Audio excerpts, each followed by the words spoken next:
For the first time ever in 2007, I drew archery tags for both Iowa and Kansas, which is very rare. I normally only go out of state once a year and didn't expect to get drawn for Iowa because I applied for both states with my son John, and John only had one Iowa preference point.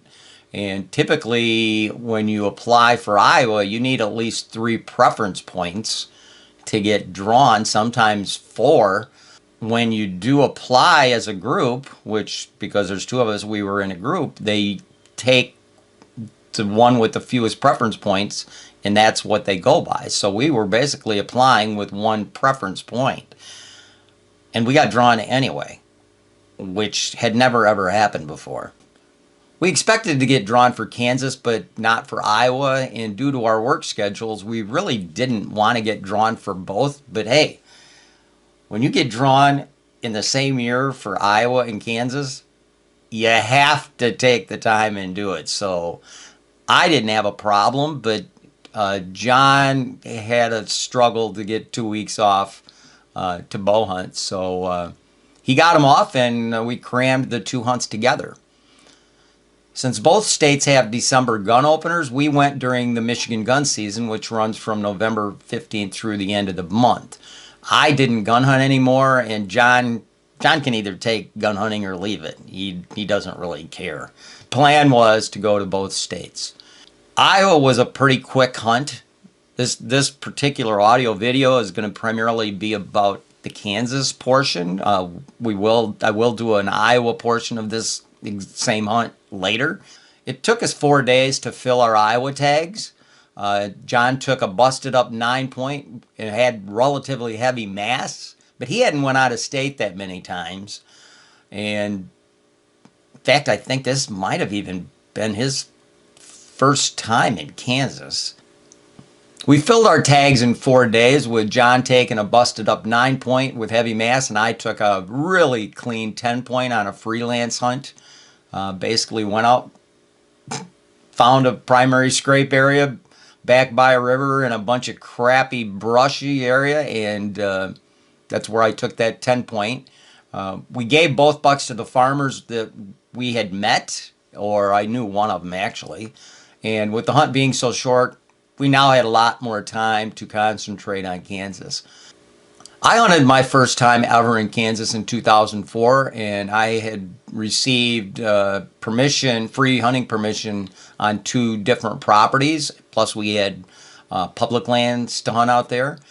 One of the properties in Kansas was only 40 acres, which for Kansas standards, that's like owning nothing. In other words, it's a small parcel for Kansas. Western Kansas, where we go, is so vast, and it's very arid, and it's very open. And the property values out there for just regular prairie ground are relatively inexpensive. And when farmers and landowners discuss properties, they mention them as quarters. The first time I heard the phrase quarters, I had no idea what it meant. So, of course, I asked. The farmer I asked, he kind of laughed, and he said, well, I own a quarter in section blah, blah, blah, and I own 3 quarters over there, and I own 2 quarters in this section. It still didn't answer my question, so I wasn't sure what he meant. So I asked again, and he said, well, a quarter is 160 acres. In other words, it's a quarter of a section. A section 640, so a quarter is 160. And I went, duh, yeah, now I get it. So I knew when the landowner said he owned a quantity of quarters in this or that section, I knew how many acres it was. And usually most farmers own several quarters. The first year I went out there in 2004, and again, this story is going to be about 2007, but the first time I went out there, I asked a farmer what property costs were, and his answer kind of shocked me. He said that there were some prairie grounds in the area that, they were going as low as $250 an acre. And prairie out there is kind of interesting. There's draws running through some of this prairie ground that are phenomenal places to hunt. And the prairies usually have patches of plum brush, which is just dense pricker stuff, and deer love to bed in the plum brush.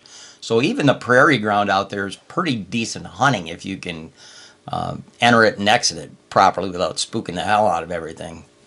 The other property I had to hunt was 6/4, so that was 960 acres, and I acquired free permission on that through a customer service lady for one of the manufacturers I represented at the time. I'm a sales rep in the hunting industry, and she actually repped or was a customer service lady for Buck Knives, and we repped for Buck Knives at the time, and they were based out of California. So when I was out there at a sales meeting, I asked everybody. I talked to everybody. We were sitting at a pool, swimming pool, and I just asked her where she's from. She said Kansas, and boom, the light bulb went off, and I just talked to her, and she told me that her brother lived in Colorado, and he had property in Kansas then, and he kind of had it strictly for bird hunting. I ended up giving him a call. She gave me his number. She called him first and asked if it was okay for me to call, and he said yes. So she gave me his number, and he gave me permission to bow hunt. On the counter at the local sports shop where we were staying, I noticed some sheets of paper with free walk-on hunting properties listed on it, and I asked the owner what they were, and he said these are properties where the state pays private property owner a nominal fee per acre to open it up for bird hunting and deer hunting. So it's basically, they're labeled WOH, walk-on hunting, but they're basically public land. You don't have to write your name down or anything. You just park and go in. So I grabbed a sheet, and after our next morning hunt, we took a ride to look around at a few of these WOH properties. One of the properties was 2/4, which is 320 acres, and there were 2 draws, which are old floodplains draws, entering it along its northern border, which was a road, and they both ran southerly, and they met up at each other in pretty much in the middle of the property, and they left as a single draw going south. So there was a convergence point right there where 3 different areas of draw security cover met up and converged in one spot. Of the 2 draws coming in from the north, the one on the east held pockets of water and had tall weeds and areas of cattails along it that were perfect for deer to bed in. Outside of the security cover of the draws, it was relatively open prairie and pasture ground, so the draws were not only where the deer bedded, they were also the only semblance of security cover that the deer could transition through during daylight hours. Right where the 2 draws converged, there were scrapes and rubs everywhere, and we set up a location in a big cottonwood tree that was within bow range of the majority of the scrapes. We really didn't concentrate much on rubs, and I never do. I concentrate more on active scrapes than rubs. Back to the 960-acre free permission property that I had acquired from the customer service lady. While the 960-acre parcel was set up for pheasant hunting, it also held a decent number of whitetails that they got pretty much pushed around during the bird season when those guys were there. The bird season would be open during the duration of the time we would be in Kansas, and we had to coordinate with the property owner because he did not want us in there bow hunting while him and his friends were bird hunting, which I totally understood. They were coming in to bird hunt the day after we arrived, so on day 1, we went in and set up a couple locations at spots I had hunted in the past, because I had received permission on that property in 2004. One of the locations was on a transition runway that ran along the south side of several acres of what I consider to be open timber, and there were several active scrapes within easy shooting distance of the cottonwood we prepared. Because that area of Kansas is so dry, they don't have the nasty wet swamps and brushy bedding areas that we do back home. But Kansas does have beyond their fair share of monster bucks, whereas on the properties we hunt back home, it's not uncommon for there not to be a shooter on the entire property. The morning the bird hunters left, John went in that evening for his first hunt on the property out of that big cottonwood, and he took a big buck. The buck chased a hot doe into the timber from the north, and they played cat and mouse for several minutes. Then the doe broke out of the south side of the timber, and while the buck was trying to circle her and push her back into the timber, he came too close to John, and when he stopped momentarily, John was already at full draw and took the 21-yard broadside shot. The Muzzy MX3 fixed blade head shot from John's Matthews switchback hit him perfectly through both lungs, and due to the foliage being down, John had no problem keeping his eyes on the big buck as he ran about 80 yards and tipped over dead. The buck was a big 8-point with a nice wide spread. I think he was about 19-inch inside spread.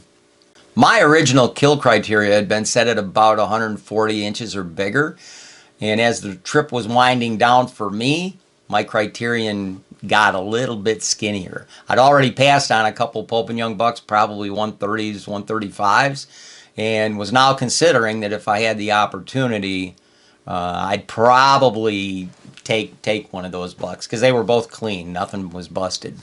While I was bow hunting, John had a great time dropping me off, even in the mornings at 5:30 a.m. He would drop me off and he'd go out and call coyotes and make a couple sits on coyote hunts, and then he'd go knock on some doors trying to pick up some free permission property for the future while I was hunting. He didn't get any more properties. I actually don't know how many people he visited, but he didn't pick up any more property.